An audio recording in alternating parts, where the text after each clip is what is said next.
Сочинские полицейские задержали подозреваемых в мошенничестве. Арест провели сотрудники оперативно-розыскной части по экономической безопасности.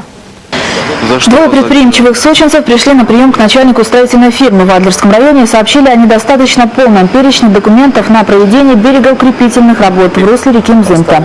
Сообщники пообещали бизнесмену, что не станут сообщать об этом в правоохранительные органы, однако попросили заплатить 300 тысяч рублей. Подрядчик согласился, договорился о месте и времени передачи денег и сообщил о вымогательстве в полицию. Сотрудниками оперативно-розыскной части по экономической безопасности и противодействию коррупции был разработан план по задержанию подозреваемых. При попытке получения взятки злоумышленники были задержаны и доставлены в дежурную часть. Там выяснилось, что они не являются представителями администрации и вообще никакого отношения к органам местной власти не имеют.